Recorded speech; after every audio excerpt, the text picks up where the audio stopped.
हमने अपने पिछले लेक्चर में बिस्मिल्लाहिर्रहमानिर्रहीम हमने अपने पिछले लेक्चर में फुल स्टॉप और कॉमा बहुत डिटेल में पढ़ा। आज हम जो बाकी के पंक्चुएशंस हैं, पंक्चुएशन मार्क्स, जिनको जो मुख्तलिफ औकाफ को जाहिर करने के लिए लगाए जाते हैं, निशान अलामतें, उनमें एक होता है इस शक्ल का, ऊपर एक बिंदी सी डॉट, ऊपर फुल स्टॉप और नीचे कोमा, एक ही लाइन में पैरेलल। तो इसको सेमी कॉलन कह लिया जाता है। सेमी कॉलन, आप ये समझ लें कि ये फुल स्टॉप होता है, बिल्कुल आपकी बात खत्म हो गई है। कोमा होता है आपने सांस लेने के लिए ब्रेक ली है, वक्फा लिया है, पॉज लिया है, ठीक है, थोड़ी देर के लिए, बस आप थोड़ी देर के लिए रुके, आपने पॉज लिया, सांस लिए और फिर अपनी बात दोबारा शुरू की है। सेमी कॉलन कोमा से थोड़ा सा ज्यादा लंबा वक्फा, थोड़ी सी आपने लंबी सांस ले ली, थोड़ा सा ज्यादा लंबा वक्फा ले लिया बात करते हुए, तो सेमी कॉलन उस वक्फे को जाहिर करता है। ये हल्का सा, इसीलिए इसके जो निशान हैं ये दोनों आप देख रहे हैं कि डॉट को और कोमा को मिला के बनाया गया है। तो इसीलिए ये फुल स्टॉप से जरा पीछे और कोमा से थोड़ा आगे है, ठीक है, इन दोनों का मिक्सचर है। इस निशान से आपने ये बस समझ लेना है। अच्छा, अब ये यूज कहाँ पे होता है? और ये ज्यादातर ऐसे सेंटेंसेस में लगाया जाता है जहां हम समझते हैं कि नहीं, अभी मेरी इस तरह से बात नहीं कंप्लीट हो गई है कि मैं फुल स्टॉप ही लगा दूं, कि मैं कहूं कि बस मेरी बात मुकम्मल हो गई है, बल्कि अभी मैंने बात करनी है। तो वहां पे आप सेमी कॉलन लगा देते हो। कोमा अभी आपने कि नहीं, सांस मैंने थोड़ा सा सांस नहीं लिया, बल्कि थोड़ा सा अभी मैं थोड़ा टर्न करने लगा हूँ बात को, नेक्स्ट लेवल पे लेके जाने लगा हूँ, लेकिन इतनी भी मैं टर्न नहीं करने लगा, इतना भी मेरा ख्याल बदलने नहीं लगा, दूसरी बात नहीं करने लगा कि वो बिल्कुल एक नई बात हो जाएगी। जहां पे फुल स्टॉप हो जाता है वो तो हो जाता है एक जुमला मुकम्मल हो गया, मेरा एक ख्याल मुकम्मल हो गया, अब मैं दूसरा ख्याल, दूसरी बात करने लगा हूँ। ये आप एक ही बात कर रहे होते हो और उसी बात का दूसरा हिस्सा, लेकिन जरा डिफरेंट, थोड़ा सा अलग टर्न लेके आपने करना होता है, तो वहां पे आपने सेमीकोलन लगाना है। अच्छा, ये आप जब जुमलों में लगाते हैं तो आप इनको एंड देन और टिल, इनकी जगह पे आप इस्तेमाल करते हैं। यानी अगर किसी जुमले में ये अल्फाज होंगे, एंड देन और टिल, तो इनकी जगह पे आप सेमी कॉलन लगा दोगे। जैसा कि मिसाल के तौर पे आपके सामने ये एक सेंटेंस है, he came and he saw and and then he conquered. तो इसमें आप एंड को खत्म करके यहाँ पे सेमी कॉलन लगा सकते हो। ही केम सेमी कॉलन, ही सॉ, फिर एंड देन को खत्म करके सेमी कॉलन, और फिर ही कॉन्कर्ड।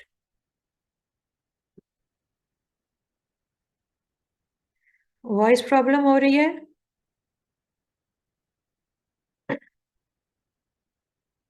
आवाज साफ नहीं है?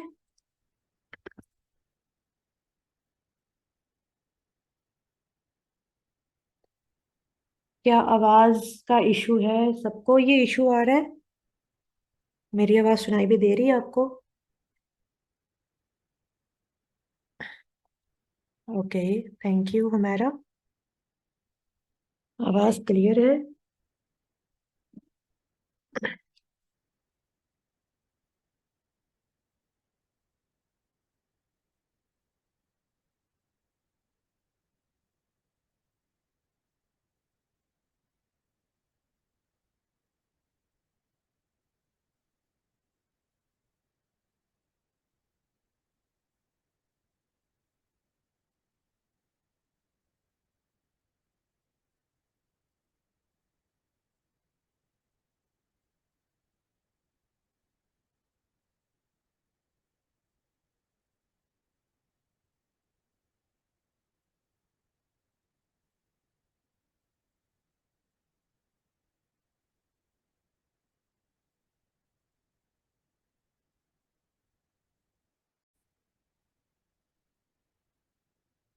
जी।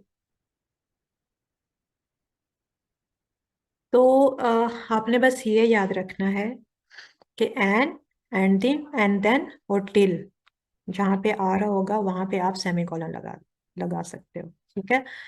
और जैसे कोमा में मैंने बताया था कि ये जब आपका वर्ड काउंट, आपकी लिमिटेशन होती है वर्ड्स की, इतने वर्ड्स होने चाहिए, तो उसमें ये बहुत हेल्पफुल होता है। और इसके अलावा वैसे भी ये बात आपका ये वक्फा जाहिर कर देता है कि यहाँ पे इतना थोड़ा इतना सा वक्फा है। और एंड देन और टिल जितना। ठीक है। इसी तरह से जैसे ही looked at it and then he hesitated and then he jumped। तो इसको भी हम ऐसे लिख लेंगे, he looked at it। इसमें कोमा से यहाँ पे उन्होंने किया है, तो आप कोमा खत्म कर दोगे, कोमा भी खत्म कर दोगे और एंड भी खत्म कर दोगे और सेमी कोलन लगा दोगे। फिर and then, sorry, and then को भी खत्म करके ही हेजिटेटेड और एंड देन, यहां से भी एंड देन को खत्म करके यहाँ पे आपने सेमीकोलन लगा दिया। ठीक है। ये तीन आपने याद रखने, एंड देन और टिल, जहां पे आपका आ रहा है वहां पे आप सेमीकोलन लगा सकते हो। फिर ये वाले कंजक्टिव एडवर्ब्स की जगह पे, जो कि moreover, indeed, otherwise, accordingly, consequently, also, therefore, hence, however, जहां पे आपका ये होगा उससे पहले, इनसे पहले आपका कोमा नहीं आता है, इससे पहले आपका सेमीकोलन आता है। जैसा कि I like cows, however I hate the way they smell. तो यहाँ पे आपका हाउएवर से पहले कोमा नहीं बल्कि सेमीकोलन आएगा। I like cows, semicolon, however के बाद आपका कोमा आएगा। ठीक है। ये कोमा की भी आप साथ में, कि हाउएवर के बाद हमेशा कोमा आता है, अगर कोमा नहीं लगाएंगे तो वो गलती होगी। तो I hate the way this man. इसी तरह से he did not work, consequently he failed. Consequently से पहले सेमीकोलन आया। फिर he recommended your application, therefore से पहले। ठीक है। यहाँ देखें देयर फॉर है, तो देयर फॉर से पहले आपका सेमीकोलन आता है। Therefore I shall give you this job. तो जहां पे ये वाले आपके कंजक्टिव एडवर्ब्स आएंगे, moreover, indeed, otherwise, accordingly, consequently, also, therefore, hence और हाउएवर, इनसे पहले आपका सेमीकोलन आएगा और हाउएवर के बाद हमेशा कोमा आएगा। बाकियों के बाद आपका कोमा नहीं आएगा, उसके बाद बस आपका सेंटेंस कंटिन्यू होगा। फिर ऐसे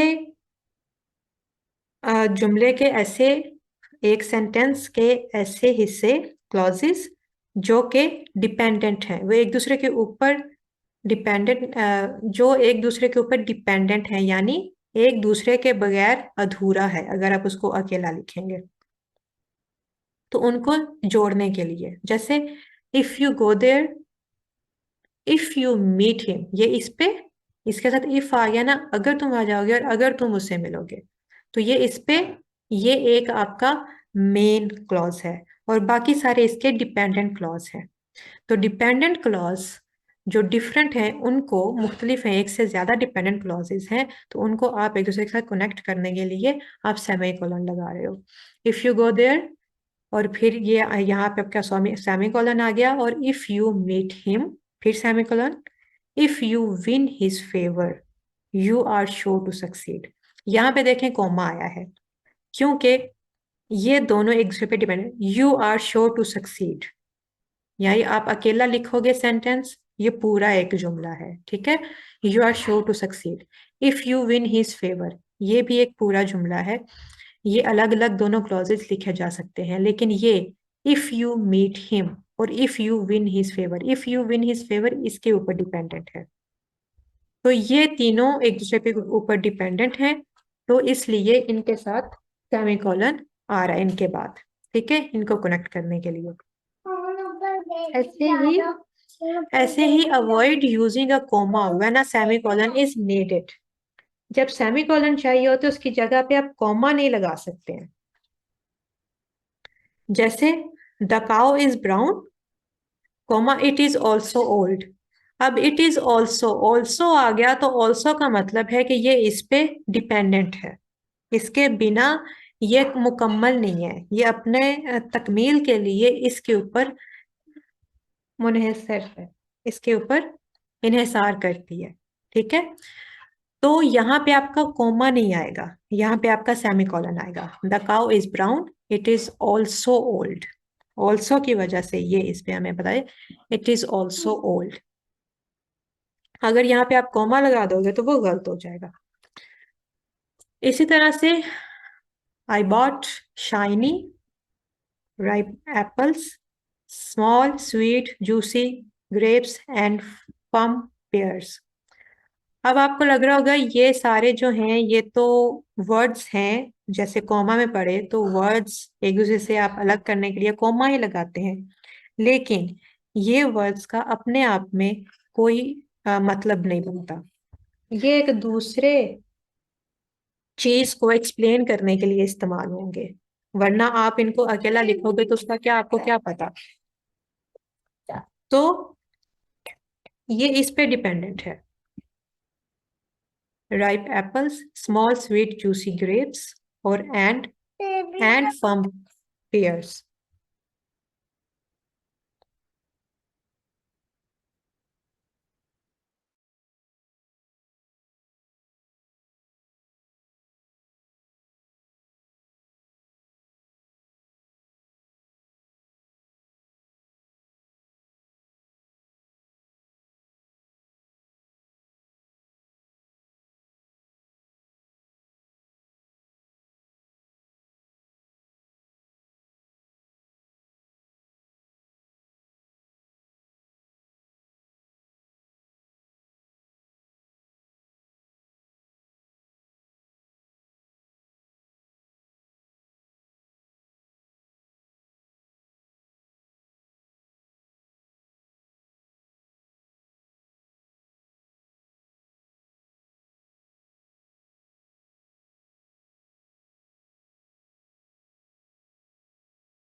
सॉरी।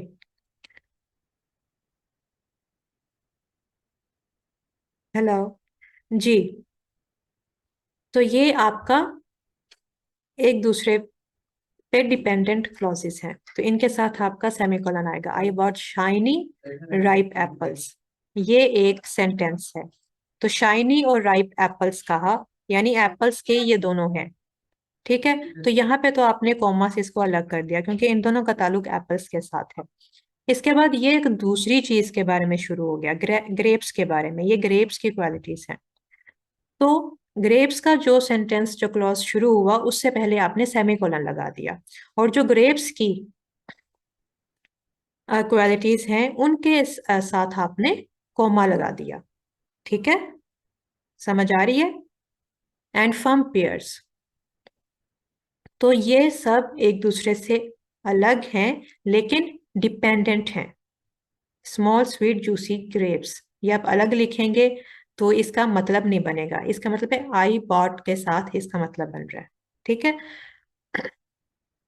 तो यहाँ पे आप सेमीकोलन लगाएंगे, लेकिन जो चीज एक दूसरे से कनेक्टेड होंगी, बिल्कुल कनेक्टेड होंगी, स्मॉल स्वीट जूसी ग्रेप्स, जिनका ग्रेप्स के साथ ताल्लुक है, तो यहाँ पे आप कोमा लगा देंगे। यहाँ पे भी अगर आप कोमा लगा के ही स्मॉल स्वीट जूसी ग्रेप्स लिख देंगे तो वो सब मिक्स हो जाएगा एक दूसरे के साथ, एप्पल्स का और ग्रेप्स का सबका मिक्स हो जाएगा।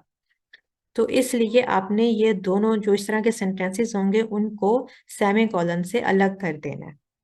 बजाय इसके कि आप फुल स्टॉप लगाएं और एक नया सेंटेंस शुरू करें, उसके बजाय एक सेमीकोलन लगा के आप वो एक ही जुमले में वो पूरी बात कह सकते हैं।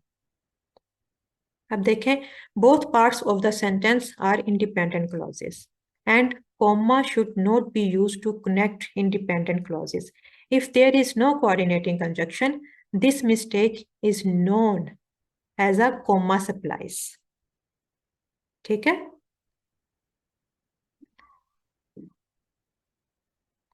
तो यहाँ पे वही कि अगर आपने देखें, यहाँ पे अगर आपने कोमा से अलग किया, सेमीकोलन से नहीं अलग किया, तो ये आपकी एक मिस्टेक कहलाएगी जो कि कोमा सप्लाइज कहलाएगा, कि आपने कोमा गलत कोमे का इस्तेमाल किया है। ठीक है, अब सेमीकोलन हमारा कंप्लीट हो गया, अब हमारा आ रहा है कॉलन। सेमीकोलन का आपने आ, देखा निशान, अलामत उसकी देखी कि एक कोमा था, एक फुल स्टॉप था ऊपर, साथ में नीचे कोमा था। अब ये दोनों फुल स्टॉप हैं ऊपर नीचे पैरेलल में, तो इसका मतलब ये है वो तो कोमा और फुल स्टॉप का मिक्सचर था, कोमा से थोड़ा लंबा और फुल स्टॉप से कम, छोटा। और ये आप समझ लें कि कोमा ये सेमीकोलन से लंबा है, सेमीकोलन से नेक्स्ट डिग्री पे है। ठीक है, ये कोमा और सेमीकोलन से ज्यादा और फुल स्टॉप से कम है। सेमीकोलन इससे कम होता है, सेमीकोलन से कम कोमा होता है, और ये कोमा और सेमीकोलन दोनों से ज्यादा होता है कॉलन, क्योंकि इसका बस आप ये है कि दोनों फुल स्टॉप, ये फुल स्टॉप का हाफ कह लें, और जो सेमीकोलन है वो फुल स्टॉप का क्वार्टर कह लें, तीसरा हिस्सा, और जो कोमा है वो उसका बिल्कुल एक चौथाई हिस्सा फुल स्टॉप का। तो the colon means the words which follow immediately will give a full explanation of what has just been stated. और ये लगाया जाता है जब आप एक बात कह रहे हैं और उसके आगे उस बात की एक्सप्लेनेशन दे रहे हैं, उसकी तशरीह कर रहे हैं, तो उसके लिए आप कॉलन लगाते हैं। मजीद आप इसके to announce, introduce or direct attention to a list, a noun or noun phrase, a quotation or an example, explanation. जैसे हम अक्सर जब एक चीज जैसे फॉर एग्जाम्पल लिखते हैं तो फॉर एग्जाम्पल के आगे कॉलन लगाते हैं, है ना। बहुत आपने आम तौर पे देखा होगा, फॉर एग्जाम्पल लिखा, आगे कॉलन लगा दिया। इसी तरह से आप एक लिस्ट, फॉर एग्जाम्पल के नीचे आप लिस्ट लिखोगे या फिर इंग्रेडिएंट्स आप लिखोगे, इंग्रेडिएंट्स आगे कॉलन लगा दिया जाता है ना। बहुत ही ये कॉमनली लिस्ट के लिए और इन सब चीज़ों में इस्तेमाल होता है, और ये आप कॉमनली इस्तेमाल करते रहते भी होगे। सबसे ज़्यादा जो होता है मेरे ख्याल में कंफ्यूजिंग वो सेमीकोलन होता है। बाकी ये वाले जो हैं, ये वाले ये वाले हम अक्सर इस्तेमाल करते रहते हैं, और ये काफ़ी आसान जगहों पे इस्तेमाल होते हैं और काफ़ी कॉमनली यूज़ होते रहते हैं। अभी जो हम पढ़ेंगे तो ये इतने ज़्यादा इनके लिए सोचना नहीं पड़ता। इनके एग्जाम्पल हम देख लेते हैं कि ये सीरीज एग्जाम्पल्स वगैरह के लिए, लिस्ट के लिए। We covered many of the fundamentals in our writing class. देखें, ये अब लिस्ट आ रही है आगे कि हमने ये चीजें हमने अपनी राइटिंग क्लास में पढ़ ली। Grammar, punctuation, style and voice. ठीक है, we covered many of the fundamentals in our writing class. उसके आगे एक्सप्लेनेशन दे रहे हैं, कौन सी, ये एक्सप्लेनेशन आ गई। जैसे कि जब हम फुल एक्सप्लेनेशन दे रहे होते हैं तो वहां पे ये कॉलन लगा दिया जाता है। तो यहाँ पे एक्सप्लेनेशन में आ रहा है कि हमने ये चीजें उसमें सीखी हैं, और वो जो चीजें सीखी हैं वो एक लिस्ट है, एक पूरी लिस्ट है एक चीजों की। तो उससे पहले आपने कॉलन लगा दिया। ठीक है। इसी तरह से नाउन या नाउन फ्रेज के एग्जाम्पल के माई roommate gave me the things I needed most, colon. यहाँ पे भी आप समझ लीजिए एक लिस्ट आ रही है, कंपेनियनशिप एंड क्वाइट। नाउन या नाउन फ्रेज से पहले यानी लास्ट महीने की चीजों की लिस्ट होगी। आप किसी इंसान के बारे में कुछ बता रहे हैं तो उसके में भी आपने चीजें गिनवानी है। आप यहाँ पे एक्सप्लेनेशन, यहाँ पे भी आप एक्सप्लेनेशन ही दे रहे हैं, तो वहां पे आप कॉलर लगाओगे। इसी तरह से कोटेशन के example, Shakespeare said it best. Quote करोगे आप कोई किसी को, तो वहां पे आप कोटेशन, कोटेशन मार्क से पहले, वो वाले क्लॉज से पहले आप कॉलन लगाओगे। एग्जाम्पल और explanation. Example, many graduate students discovered that there is a dark side to academia। अब आगे यहाँ पे एक्सप्लेनेशन आ रही है, late nights, high stress and वगैरह वगैरह, ये आपका आगे एक्सप्लेनेशन आ गई। ठीक है, ये इसके एग्जाम्पल हो गई। टू जॉइन अ सेंटेंस, इनकी जगह पे सो, देन, बट, बिकॉज। कैसे? I refuse the offer because I do not wish to go there. I refuse the offer, because की जगह आपका कॉलन आ गया, I do not wish to go there. ठीक है। अब यहाँ पे आप नोट कर लें कि आप उनको समराइज करने के लिए और क्रिस्प बनाने के लिए आप कॉलन से आप दो सेंटेंसेस को मिलाते हैं। ठीक है। और ये दोनों सेंटेंसेस, दोनों जुमले अपने आप में मुकम्मल होने चाहिए, यानी ये दोनों मेन क्लॉजेस होने चाहिए, इंडिपेंडेंट नहीं होने चाहिए।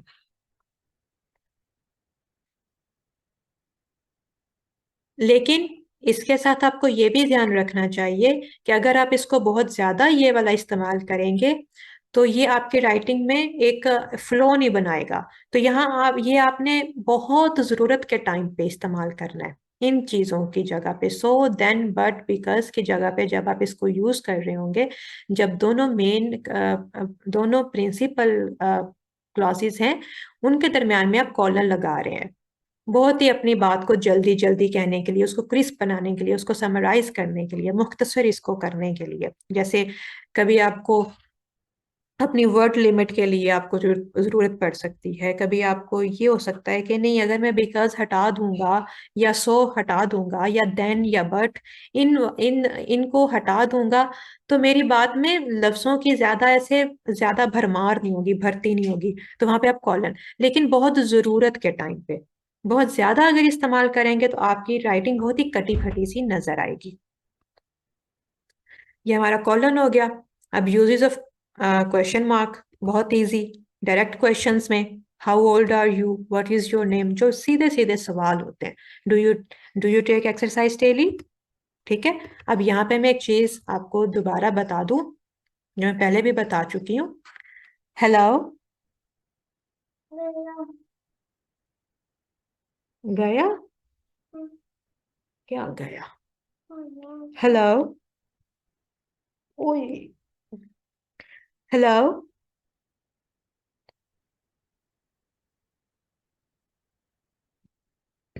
हेलो।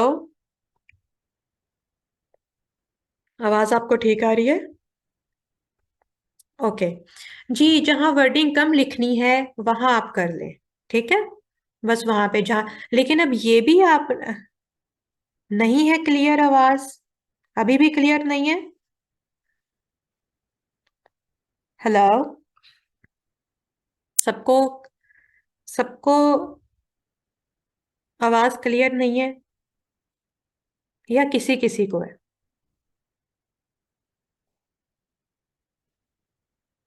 अब क्लियर है। चले। तो ये जो क्वेश्चन मार्क होता है, अब ये क्वेश्चन मार्क के साथ एक जुमला लिखा हुआ होगा, हाउ ओल्ड आर यू। तो आपने इसको ऐसे सीधा सीधा नहीं पढ़ देना। ये जो कोटेशन मार्क्स होते हैं, ये जहाँ पे आपको ये बताते हैं कि आपने यहाँ पे सांस लेनी है, आपने यहाँ पे वक्फा लेना है, इतना रुकना है, इतना चलना है, उसके साथ ये आपके बात करने, आपकी टोन को भी डिसाइड करता है। जब आप मिसाल के तौर पे आप वॉइस ओवर देते हैं, डब करते हैं, पीछे वॉइस ओवर यानी आप सामने एक चीज चल रही है, पीछे से आप कमेंट्री कर रहे हैं, आप बता रहे हैं, और आप एक चीज लिखी हुई पढ़ रहे हैं, तो उसके साथ ये जो मार्क्स होते हैं, सारे मार्क्स, ये आपकी आवाज की टोन को भी बता रहे होते हैं कि यहाँ पे तुमने ऐसे टोन बनानी है, यहाँ पे तुमने ऐसे, जैसे कोमा होगा तो कोमा के साथ आपने थोड़ा सा, if he comes I will go, ठीक है। कोमा होगा तो आपने ऐसे थोड़ा सा पॉज लेना है, वो बता रहा है कि पॉज लेना है। अगर आप सीधा कोमा को इग्नोर करके आप ऐसे कर लोगे, if he comes I will go, नहीं, उससे आपका फिक्रा जो है वो डल हो गया। उसकी उस तरह से जो आप, जिस तरह से आप उसका मतलब समझाना चाह रहे हो सुनने वाले को, उसको समझ नहीं आएगा। व्हेन ही कम्स आई गो। अब देखे, साथ में आपने अपनी टोन को भी, व्हेन ही कम्स आई गो, आपने एक कंडीशनल बना ली, ठीक है। कंडीशनल आपका आपका जो जुमला है वो शर्तिया है, if he comes I will go, ठीक है। आपने सोच के आप बता रहे हैं कि अगर वो आएगा तो मैं चला जाऊंगा, ठीक है। तो ये आपकी टोन को भी जाहिर करते हैं। इसी तरह से जब आप क्वेश्चन मार्क लगाते हैं तो आपने सवालिया टोन बनानी है, आपने पढ़ भी रहे होना है, तो आपने सवालिया टोन आपको बताएगा, जब आपने इसको बोलना है, जब आपने पढ़ना है, तो ये आपकी टोन को चेंज करेगा। व्हाट इज योर नेम, ऐसे नहीं आपने पढ़ लेना है, what is your name, do you take exercise daily, ठीक है। आपका जो क्वेश्चन, जो इंट्रोगेटिव जो सेंटेंसेस होते हैं, उसका अक्सर जो एंड वाला, जो आखिर वाला जो लफ्ज होता है, जो वर्ड होता है आपका, वो थोड़ा सा आप थोड़ा उसको लंबा खींच देते हो, ठीक है। How old are you, what is your name, do you take exercise daily. तो थोड़ा सा उसको आप आखिरी वाले लफ्ज को थोड़ा सा लंबा कर देते हो, उसके अंदर अपनी वो जो सवालिया टोन है उसको ऐड ज्यादा कर देते हो, ठीक है। उसमें आपकी वो टोन आ जाती है, जाहिर हो जाती है। अच्छा, अब है, ये है डायरेक्ट क्वेश्चन, सीधा सीधा सवाल। अब है पोलाइट क्वेश्चंस। पोलाइट क्वेश्चन ज्यादातर होते हैं प्रोफेशनल एटमॉस्फेयर में, ज्यादातर जैसे रिसेप्शनिस्ट होते हैं, तो बहुत पोलाइटली उन्होंने बात करनी है कि will you please hand me the book. लाजमी नहीं रिसेप्शनिस्ट, लेकिन आप वैसे भी बात कर रहे हैं, आप अपने ऑफिस में हैं कहीं पे, तो आप बड़े आराम से, नरमी से आप सवाल पूछ रहे हैं, क्या तुम मुझे ये बुक दोगे, will you please hand me the book, ठीक है। तो अब ये would you mind lending me a hand, ठीक है। इसी तरह से ये जो पोलाइट क्वेश्चंस है, ठीक है, ये हमारे हो गया क्वेश्चन मार्क। अब हमारा हो गया एक्सप्लेनेशन, एक्सक्लेमेशन मार्क।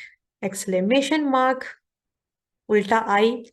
अच्छा, क्वेश्चन मार्क की हमने, वैसे तो पता है क्वेश्चन मार्क इस तरह से होता है, ये आधा सा एस और नीचे उसका डॉट, ये है क्वेश्चन मार्क। और एक्सक्लेमेशन मार्क आपका जैसे उल्टा आई। एक्सक्लेमेशन यानी इजहार, एक्सक्लेमेशन, एक्सक्लेम, एक्सक्लेमेशन, एक्सक्लेम से निकला एक्सक्लेम, मीन आपके इजहार, इजहार का निशान, ठीक है। To express feelings, what a lovely bird, what a lovely bird, किसी भी तरीके से आपने उसमें एक हैरत डालनी है, इसमें हैरत आ रही है। Amazement, alas I am ruined, ठीक है। तो ये आपके जो, अब पूरा भी, अब ये, अब मुझे ये बताएं कि व्हाट अ लवली बर्ड, ये क्या है, और अलास क्या है?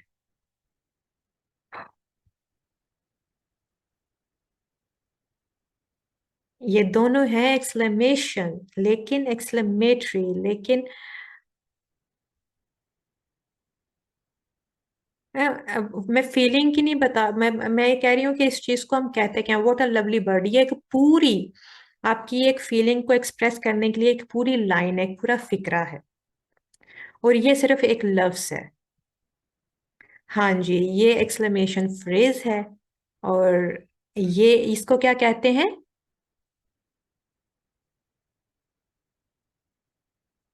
इसको कहते क्या है, क्या नाम है इसका, इस फ्रेज का? इंटरजेक्शन, जी बिल्कुल, शाबाश। इंटरजेक्शन।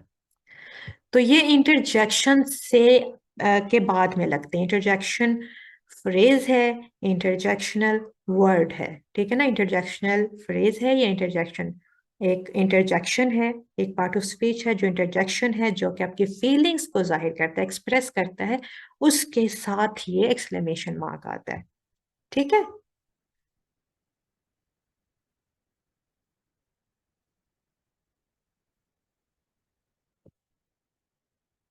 अच्छा, okay.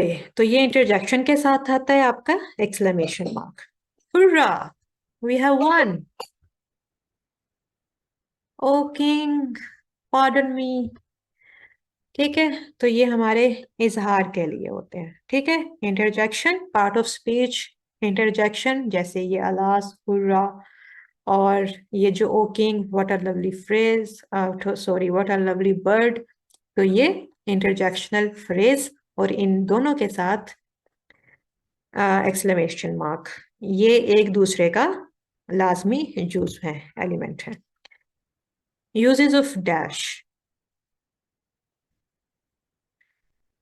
Sudden change in thought, एक आप बात कर रहे हो और उसका बिल्कुल मुतजाद फिर ख्याल कर रहे हो, जैसे मिसाल के तौर पे, I wish I could come earlier, but who could forestall fate. मैं चाहती हूँ मैं जल्दी आ जाती, मैं चाहती थी मैं जल्दी आती, लेकिन किस्मत को कौन टाल सकता है?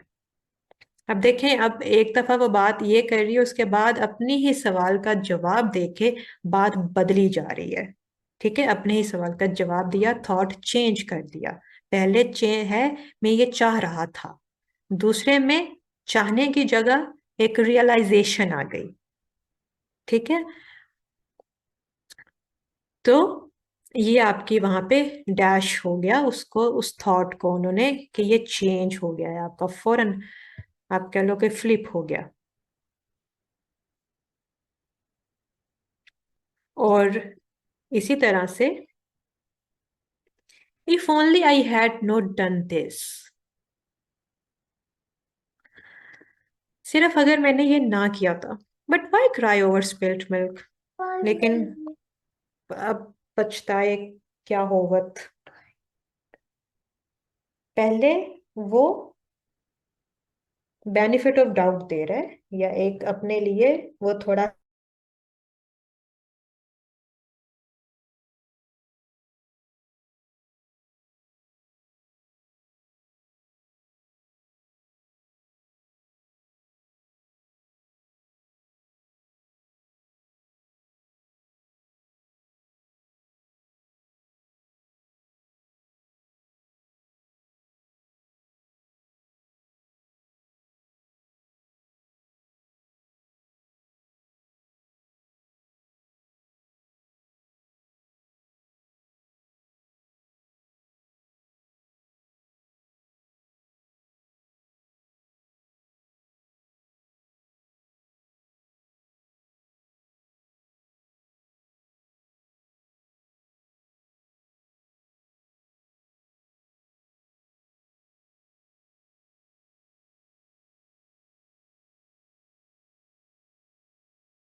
जी, if only I had not done this,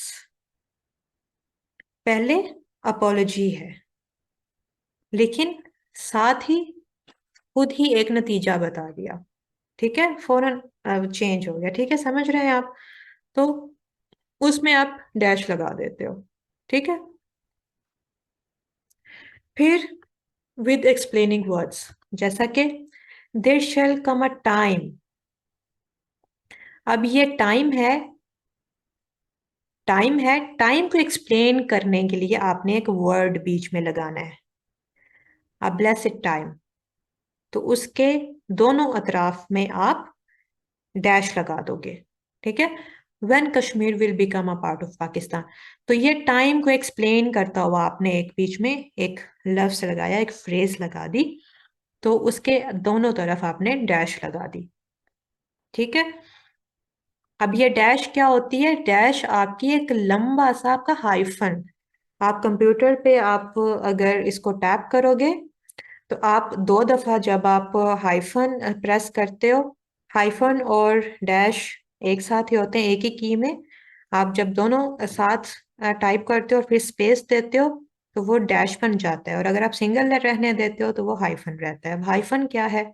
अच्छा, डैश का हो गया कि एक लंबी थोड़ी सी लाइन है, ठीक है ना, लाइन के जैसा है। तो ये आपने एक्सप्लेन कर दिया इस वर्ड को, a time, a blessed time when Kashmir will become a part of Pakistan। इसी तरह से अब इसका एक रूल है कि आप इसमें जब आप दोनों एतराफ में डैश लगाते हो तो इसमें आपने स्पेस नहीं देनी है। ठीक है, आपने बस डैश लगानी है, अपना लिख देना है, वर्ड लिख देना है, फ्रेज लिख देनी है, और आगे एक्सप्लेनेशन लिख देनी है। एक्सप्लेनिंग वर्ड्स लिख देने हैं, और फिर साथ में बिना स्पेस दिए आपने डैश लगा देनी है, और उसके आगे अपना बाकी का सेंटेंस लिखना है। स्पेस नहीं देनी इनको दोनों तरफ से। यहाँ बेबी जब आपने सिंगल डैश पे लगाई है तो आपने स्पेस नहीं दी है।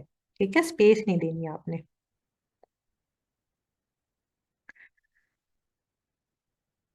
अच्छा, तो ये ज्यादातर जर्नलिस्टिक स्टाइल ऑफ राइटिंग में इस्तेमाल होता है। ठीक है, ये ज्यादातर आपको अखबारों में, आपको मैगजीन्स में या ब्लॉग्स में जो रिपोर्टिंग वगैरह में आपको नजर आएंगे। जर्नलिस्टिक स्टाइल ऑफ राइटिंग में आपको ये डैश आपको नजर आ रही होंगी एक्सप्लेनिंग वर्ड्स में। As a reverse column, rich and poor, high and low, old and young, all fought for freedom. अब अगर आपने इसको सेंटेंस को अगर ऐसे लिखा, इसको पहले लिखा ऑल फॉट फॉर फ्रीडम, और फिर आगे आपने आगे ये वाली लिस्ट देनी है, तो उसके पहले आप कॉलन लगाओगे। लेकिन अगर आपने वो लिस्ट पहले लिख दी है तो फिर आप, और जो पहला वाला हिस्सा है वो आप एंड में लिख रहे हो, तो फिर आप लिस्ट लिख के फिर आप एक्सप्लेन करके, चीज को एक्सप्लेन करते हैं ना, जब आप कॉलन लगाते हैं तो लेके उसके आगे एक्सप्लेन करते हैं तो उससे पहले कॉलन लगा देते हैं। तो यहाँ पे आपने डैश लगा दिया विदाउट स्पेस, और उसके साथ आपने जो पहला हिस्सा कॉलन लगाने के लिए आपने जो सेंटेंस का पहला हिस्सा था वो यहाँ पे आपने एंड में लिख दिया, इसलिए इसको रिवर्स कॉलन के तौर पे भी इस्तेमाल किया जा सकता है।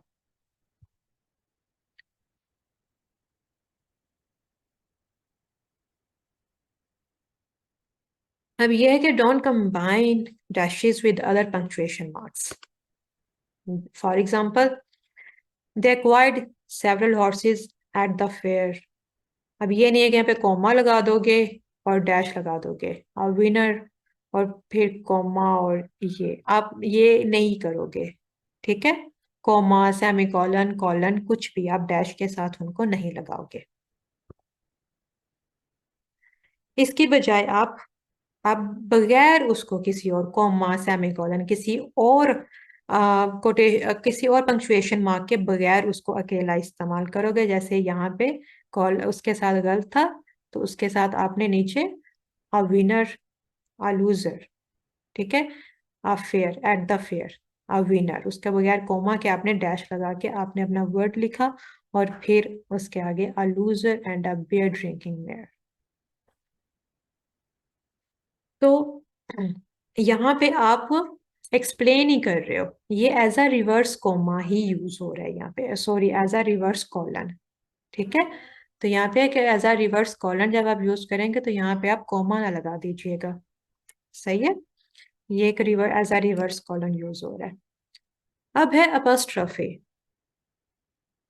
अपॉस्ट्रोफी आपने देखा होगा, जैसे हम कहें अलीज, वो थोड़ा सा लंबा करके आप साथ में एपोस्ट्रोफी लगा दिया और साथ में उसके एस लगा दिया, तो उसका है whose is this, it's Ali's, it's वगैरह वगैरह, ठीक है, इट्स मलिहाज, थोड़ा सा लंबा करके आप उसको, तो पोजेशन, उसके मलकियत को जाहिर करने की, ये किसका है, ये उसका है। तो दिस इज अलीज कैप, इसको थोड़ा सा लंबा करके फिर आप एस को मिलाते हो, this is Ali's cap. In contractions, contractions short forms जो होती हैं, जैसे कि didn't, don't, can't, I'll, aren't, ठीक है। और इसी तरह से ये जो कॉन्ट्रैक्शन है, जब आप 7 o'clock को आप शॉर्ट करके लिखते हो, तो ओ को आप कैपिटल कर देते हो, और ये आपका अपस्ट्रॉफी आ गया, और क्लॉक 7 o'clock, ये आपकी शॉर्ट फॉर्म। इसी तरह से to show plural forms of numbers and letters, जैसा कि डॉट योर आईज, यानी जो आपके सारे आपके है कि डिफरेंट आई हैं, आप डिफरेंट आई की बात कर रहे हो, आई एक लेटर, एज अ लेटर बात की जा रही है। Dot your i's and cross your t's, ठीक है, मिसाल के तौर पे ये कमेंट किया जा रहा है राइटिंग के ऊपर कि यहाँ पे आपने जितने भी टी यूज किए हैं उनको क्रॉस कर दें, और आई के साथ जितने जहां पे भी आई हैं उनको आप डॉट लगा दें, तो dot your i's and cross your t's, ठीक है, इनको आपने प्लूरल कर दिया। ऐसे ही add 3 5s and 6 9s, numbers को भी जब आप प्लूरल फॉर्म में लिखते हो तो उसके साथ अपॉस्ट्रोफी के साथ आप एस लगा दोगे, तो ये आपके प्लूरल फॉर्म बन जाएगी उसकी, नंबर्स की और लेटर्स की। फिर आपके कोटेशन मार्क्स आ गए। कोटेशन मार्क्स जब हम बात करते हैं, डायरेक्ट किसी को कोट कर रहे होते हैं, जैसे किसी ने कहा वैसे ही आप उसको कोट कर रहे हो, वैसे ही उसकी बात कह रहे हो, तो आप उसको कोटेशन मार्क में कर देते हो। ये एक तरफ से उल्टा कोमा, 2 उल्टे कोमे हो गए, एक तरफ 2 सीधे कोमे हो गए, और दोनों ऊपर की साइड पे लगते हैं। Do not forget to visit me in London, Martha said, ठीक है।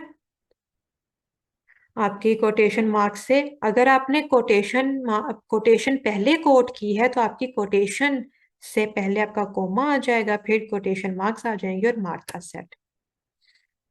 तो इसी तरह से use quotation marks to indicate words used ironically with reservations और इन सम अनयूजुअल वे। कई दफा हम, और अक्सर ये बहुत ज्यादा ये एक अ, काफी अब कॉमन हो चुका है, आप बात करते हुए भी कोटेशन मार्क बनाते हो ऐसे 2 उंगलियों से, है ना, दोनों हाथों के लेफ्ट और राइट की दोनों उंगलियों को ऐसे कर, तो थोड़ा सा आप उनको उनको ऐसे वाव की फॉर्म में बना के कोटेशन मार्क, जब आपने या थोड़ा सा तंज करना है या एक चीज को आपने करना है कि ये वाला वर्ड ये हाईलाइट करना है, तो आप उसको बोलते हुए भी आप ऐसे बनाते हो, है ना। तो उसके जैसे declaring it was a symbol of progress, they cut down all the trees, declaring it was a symbol of progress। अब ये प्रोग्रेस क्या है, एक तंजिया बात की है कि प्रोग्रेस का सिंबल के तौर पे उन्होंने सारे दरख्त ही काट दिए हैं, तो एक तंजिया बात की जा रही है, और प्रोग्रेस को उसको एम्फसाइज किया है प्रोग्रेस को, तो उसके लिए उन्होंने कोटेशन मार्क आप लगाते हो। इस तरह से use quotation marks to set words used as words. ठीक है। जैसे the words accept and except are frequently confused. तो आप ये दोनों बहुत सारे आपके ऐसे वर्ड्स होते हैं जो जिनकी प्रोनाउंसिएशन सेम है, लेकिन उनके वर्ड्स उनके स्पेलिंग डिफरेंट है, उनके मीनिंग्स, उनके मफहूम, उनके मतलब मुख्तलिफ हैं। तो वो जब एक ही लाइन में आप लिख रहे होते हैं तो उन सब को आप कोटेशन मार्क से अलग कर रहे होते हैं। Use quotation marks around the titles of newspapers and magazine articles, poems, essays, short stories, songs, episodes of television, and radio programs and chapter or subdivisions of books. इन सब की चीजों के जब आप नाम लिखते हैं तो भी उनको आप कोटेशन मार्क से उनको हाईलाइट करते हैं। जैसे after I read the internet's role in education, एक आर्टिकल का नाम, जर्नल का नाम दिया जा रहा है। In one of my educational journals I had a much better understanding of the issues. तो ये आपने एक आर्टिकल का नाम दिया और उसके साथ आपने कोटेशन मार्क्स ताकि वो हाईलाइट हो जाए। The class analysed Robert Frost's poem The Road Not Taken and eventually agreed that there could be several interpretations. तो यहाँ पे भी नाम के साथ, आपके पोएम के नाम के साथ आपका quotation mark I. To join a group of words, क्या आ गया हमारा? हाइफन यूज आ गया, हाइफन आ गया। To join a group of words, दो वर्ड्स हैं, जैसे वो ग्रुप ऑफ वर्ड्स, इस तरह के जो वर्ड्स होते हैं, father in law, step mother, commander in chief. ठीक है, ये क्योंकि मीनिंग इनका ये एक चीज के नाम है, लेकिन मुख्तलिफ इसमें एक से ज्यादा अल्फाज हैं, तो उनको आपने कनेक्ट कर दिया ये जाहिर करने के लिए कि है ये एक लफ्ज, यानी इसका मानी एक है, मफहूम इसका एक है इन तीनों लफ्जों का या इन दोनों लफ्जों का। ये एक ही चीज के नाम है, ये अलग अलग ना पढ़े जाएं, इनको अलग अलग ना समझा जाए। तो इसलिए father in law, step mother, commander in chief, इस तरह से पासर बाय, पासर बाय किसको कहते हैं?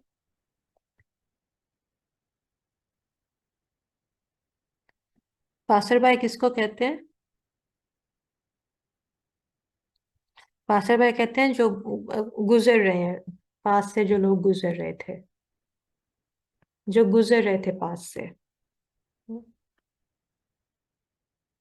अच्छा, to write numbers bigger than 20 and lesser than 100 in words.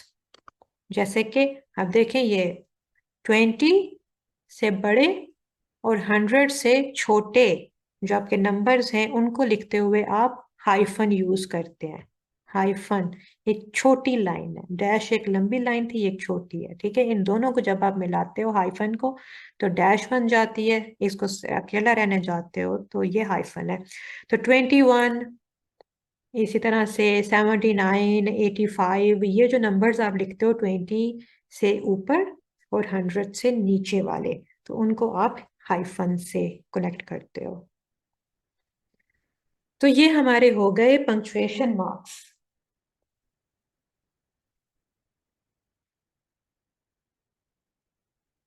हमने 1 घंटे के अंदर कर लिए अपने पंक्चुएशन मार्क, बीच में वक्फा आता रहा। तो जी, स्टेप मदर। तो अब हम जरा एक्सरसाइज कर लेते हैं, ठीक है, जल्दी से। Punctuate the following sentences. अब बताएं सबको क्लियर है? चलें एक्सरसाइज की तरफ, या कोई क्वेश्चन है, कोई कंफ्यूजन है जो आप पूछ सकते हैं? Okay.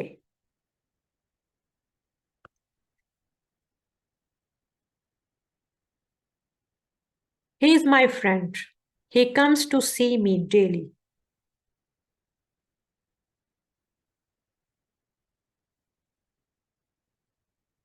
He is my friend, he comes to see me daily.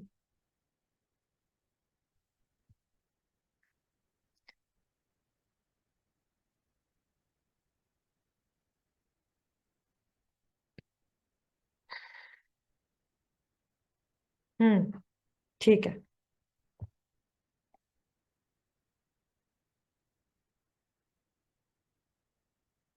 Daily के बाद फुल स्टॉप कह रहे हैं आप, और फ्रेंड से पहले कोमा। ठीक है, बिल्कुल। If you are ill, stay at home and take a rest.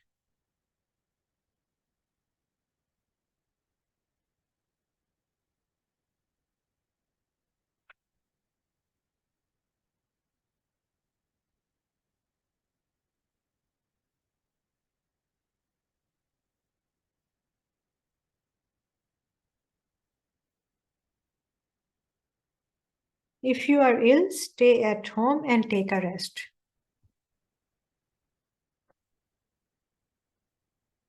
He is my friend, he comes है। अच्छा, ही इज माई फ्रेंड, यहाँ पे आपका फुल स्टॉप है, और फिर he comes to see me daily. अच्छा, ये एक्सरसाइज से पहले आ, मैं आपको वो भी कर दूं, use of capital. Use of Capitals को जल्दी जल्दी से मैं कर देती हूँ, ठीक है। एक तो ये है, कैपिटल कब यूज करते हैं, जब आप लिख दो साथ में, बोलते हुए। बोलते हुए ठीक है, कि साथ में लिख दो।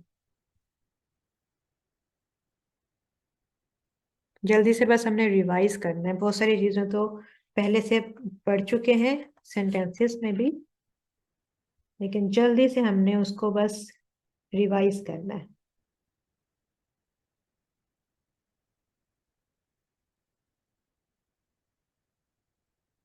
Voice issue, hello.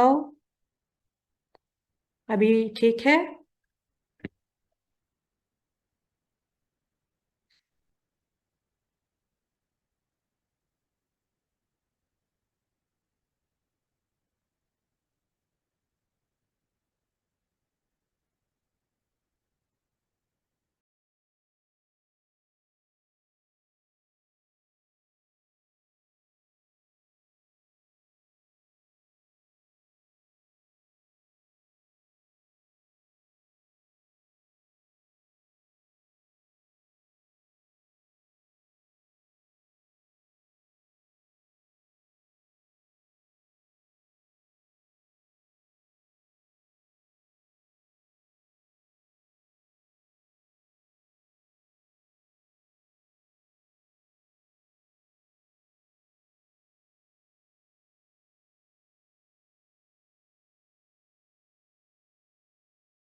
मैं इतनी देर से बोले जा रही हूँ और आपको आवाज ही नहीं आ रही है।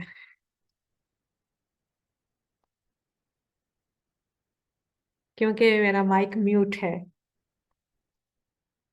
ये बहुत होता है जब आप रिकनेक्ट होते हैं इंटरनेट, तो वो माइक खुद ही म्यूट हो चुका होता है।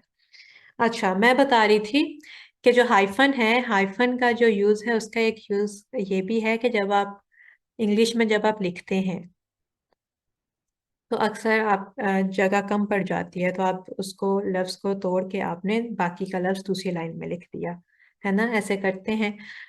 जैसे कि ये ब्यूटीफुल आपने ऐसे कर दिया, ठीक है। लेकिन इसका एक रूल है। जैसे आपने ये ब्यूटीफुल बोला, तो पहले ब्यूटी बोला फिर फुल बोला, तो ये दो हिस्से हैं एक लफ्ज के, है ना? पहला ब्यूटी है फिर फुल है, पर जब आप बोलते हैं तो उसके हिसाब से हर एक लफ्ज का वो होता है ना, उसका आप साउंड मेक करते हो, उसके हिसाब से उसके हिस्से बन रहे हैं। तो जब आपका एक हिस्सा पूरा होगा, उसके बाद आपने हाइफन लगाना है, फिर फुल लगाना है। ये नहीं करना कि आपने बी ए यू लगा दिया, ये एक वर्ड भी कंप्लीट, उसका एक हिस्सा भी मुकम्मल नहीं हुआ, बी यू रहा, और फिर उसको आपने तोड़ दिया, और फिर दूसरी लाइन में जाके टी फुल लिख दिया। ऐसे गलत हो जाएगा, ठीक है? तो ये भी एक हाइफन का यूजेज है, और इसका साथ में उसका रूल। ठीक है? आवाज सबको क्लियर है? सबको समझ आ गई? ओके। अब हम जल्दी से यूज ऑफ कैपिटल्स कर लेते हैं। यूज ऑफ कैपिटल्स बहुत आपको आते भी हैं, सिंपल हैं, सिंपल याद है। अच्छा, ये चीजें बहुत आजकल पंक्चुएशंस काफी इजी थी, है ना? पंक्चुएशंस काफी इजी थी, कोई कॉम्प्लिकेशन नहीं लगी, कोई कॉम्प्लिकेटेड चीज नहीं लगी, लेकिन ये चीजें बहुत आसान है। लेकिन ये चीजें याद रखनी होती हैं कि कहाँ पे क्या होगा, कैसे होगा। ये चीजें जब आपने यूज करनी है, तो तब आपने इसका ध्यान रखना होता है। जैसे जो डायरेक्ट को उसका बताया, कोटेशन मार्क्स का। तो कोटेशन मार्क जब आप करते हैं, जैसे जब आप कोट कर रहे हैं, जो कोट की हुई बात है, वो अगर आपकी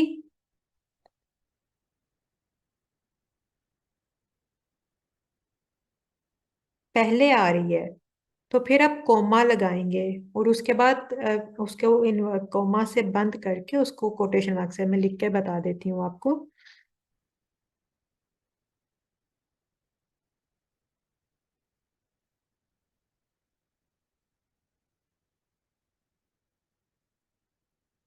और दूसरा, अगर कोटेशन के अंदर कोटेशन एक और हो, तो उसके लिए आप क्या करते हैं? उसके लिए सिंगल कोटेशन मार्क करते हैं।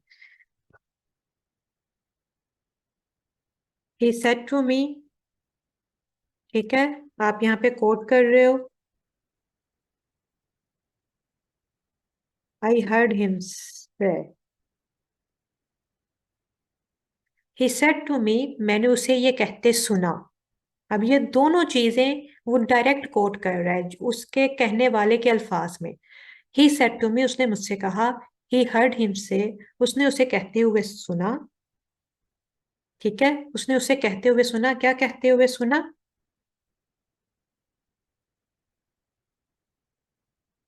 Forgive me.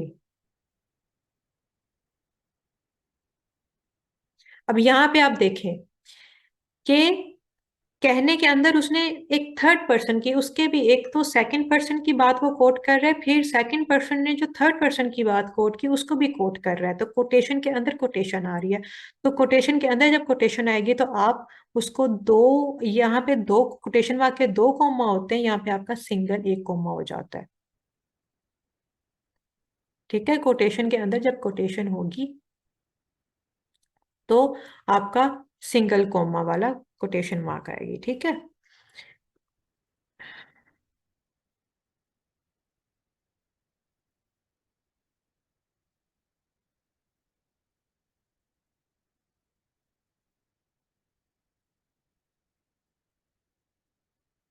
अच्छा, और फिर आपका ये हो जाएगा इसी तरह से।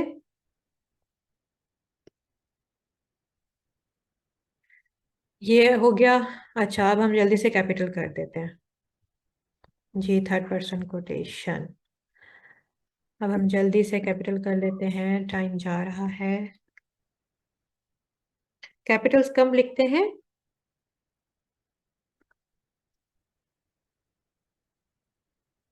बताइए जल्दी जल्दी से। आप बताइए, आपको पता है कैपिटल हम कहाँ कहाँ पे यूज करते हैं?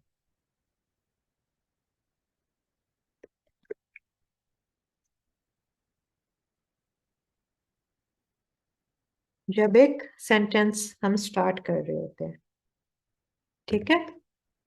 जैसे कि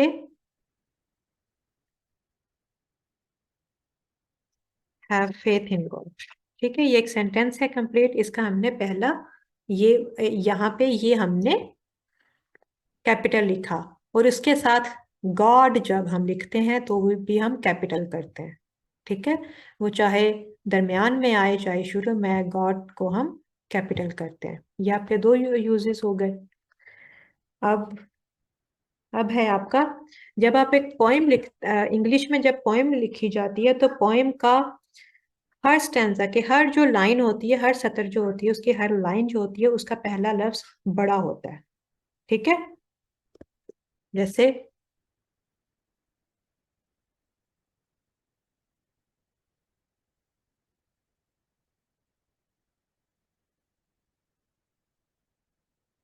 in poetry,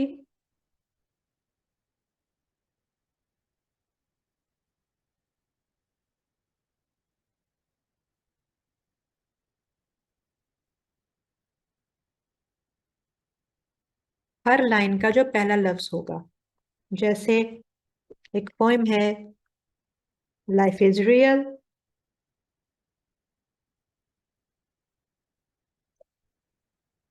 life is earnest, और यहाँ पे दूसरी लाइन शुरू हो गई, तो यहाँ पे डेथ इज नॉट इट्स गोल।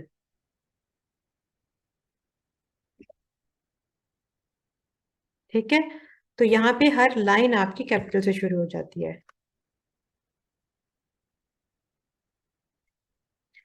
अच्छा, पोइट्री में हो गया, पोइट्री में हर लाइन आपकी हो रही होती है।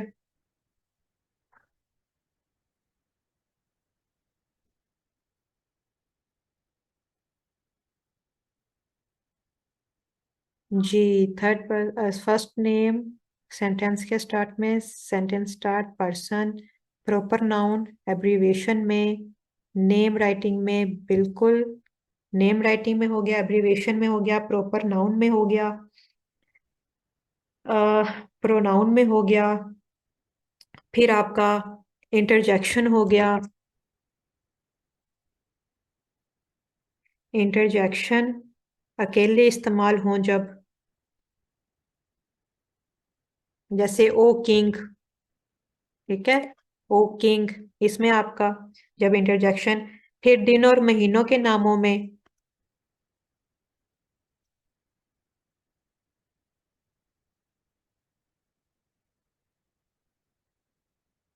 और फिर आपका डायरेक्ट स्पीच, यानी कोटेशन जब आप कोट कर रहे होते हैं उनका पहला हर्फ वो होता है। और इसी तरह से एब्रीवेशंस भी आपने कह दिया, ठीक है, एब्रीवेशंस हो गया। फिर नाम, ठीक है, बुक्स के नाम, वो भी। और दूसरा, जब east north south, south west east,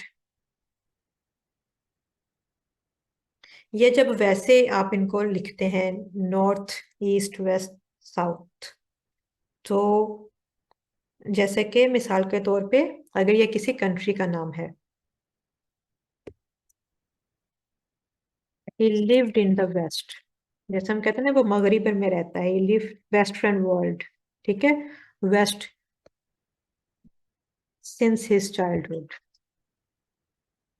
ठीक है, यहाँ पे आप इसको वेस्ट कहोगे, लेकिन अगर आप डायरेक्शन के तौर पे इसको यूज कर रहे हैं फिर उसको आप नहीं कहोगे। चलें, ठीक है। ठीक है, जब आप इसको एज अ करोगे फिर वहां पे नहीं करोगे, लेकिन अगर as a country name use कर रहे हो, ईस्ट वेस्ट नॉर्थ साउथ, तो वहां पे आप उसको कैपिटल लिखोगे। और बस ठीक है, पंक्चुएशंस आपको आते हैं, फुल स्टॉप, सॉरी, कैपिटल का आपको पता है कि कहाँ कहाँ पे लगाना है।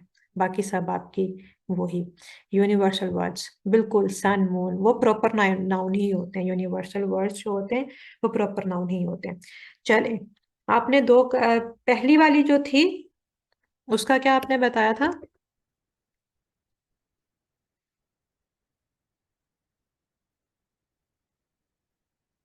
ही is my friend, he comes to see me daily. तो यहाँ फुल स्टॉप आएगा और ये कैपिटल हो जाएगा। ठीक है, आपने ये भी बताना है, पंक्चुएशन भी बतानी है, और ये भी बताना है कि कैपिटल होगा वहां पे या क्या होगा। ठीक है, अब मैं थर्ड सेंटेंस लिख रही हूँ। यहाँ पे ये बहुत काम खराब कर रहा है ग्रामरली। अच्छा,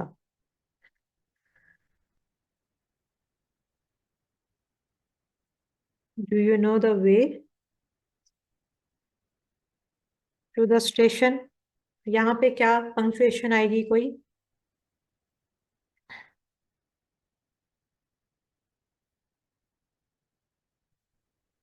यहाँ पे कौन सी पंक्चुएशन आएगी? Do you know the way to the station. और फिर थर्ड है, वाई सलमा क्राइंग।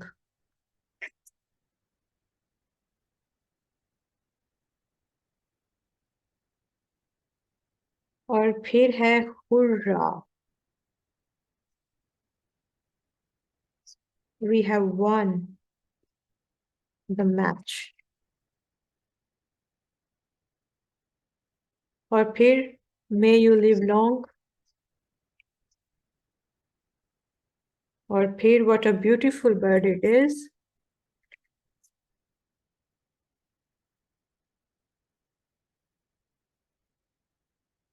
और फिर he said thank you, thank you very much Ali. और फिर है आपका the last one, he said we are going to Multan, will you go there? Will you go there?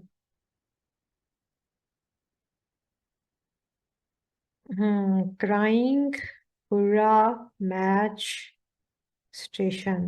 Okay, अब हम देखते हैं। मुल्तान जी इसका कैपिटल है। अच्छा, ये जो है ये वर्ड, इसका जो प्रोनाउंसिएशन होता है वो होता है दया।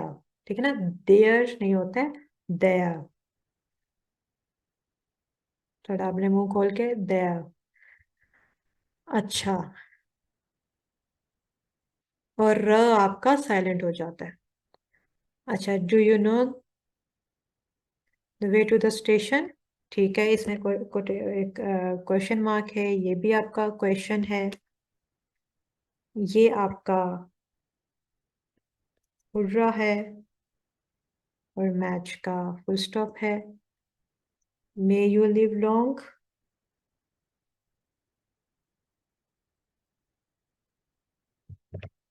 दुआया जुमला।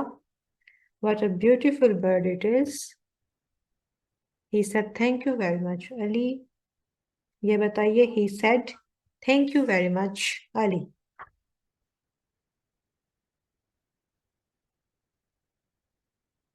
जी, ही सेड के बाद आपका कोमा आ गया, सॉरी, ही सेड के बाद आपका कोमा आ गया, यहाँ पे आपके कोटेशन मार्क्स आ गए। थैंक यू सो मच, यहाँ पे आपका कोमा आ गया। ठीक है, और यहाँ पे आपका नाम आ गया, और यहाँ पे आपका फुल स्टॉप आ गया, और यहाँ पे आपका कोटेशन मार्क आ गया। सही है, हमेशा फुल स्टॉप पहले लगता है और कोटेशन मार्क्स बाद में लगते हैं। फिर ही सेड ही सेट के बाद फिर आपका कॉमा आ गया। We are going to Multan. यहाँ पे इसका कैपिटल होगा, ये इसका कैपिटल होगा।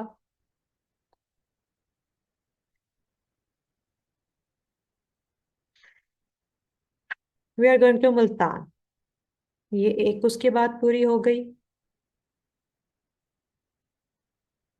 Will you go there.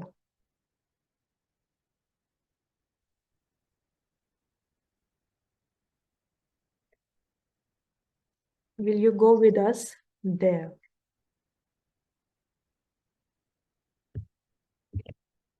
ये दोनों बातें उन्होंने कोटेशन मार्क में, मतलब किसी की कोट की हैं, तो ये दोनों फिक्रे उसके कोटेशन मार्क में है। और कोटेशन मार्क से पहले आपका क्वेश्चन मार्क आया और उसके बाद आपका कोटेशन मार्क आया। ठीक है, तो ये हमारे हो गए पंक्चुएशंस और कोटेशन मार्क्स।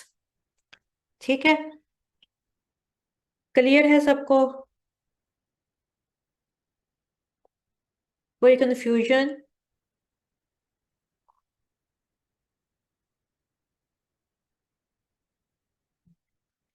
कल हम एक्टिव वॉइस पैसिव वॉइस इंशाल्लाह।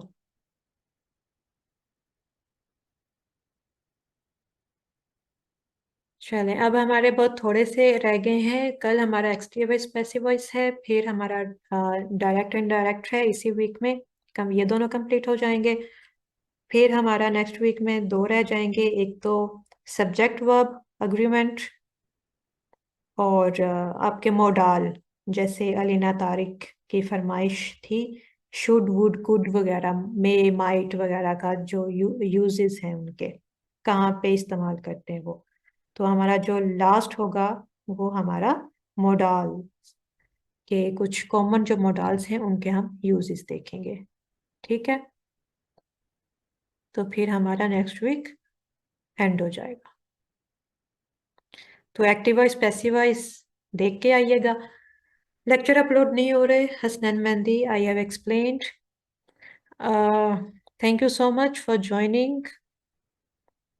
आपको असाइनमेंट्स मिल जाएगी आपको, वो कर कीजिएगा एक्सरसाइज और देखिएगा कि आपको कितनी समझ आई है, क्या कहाँ तक आपको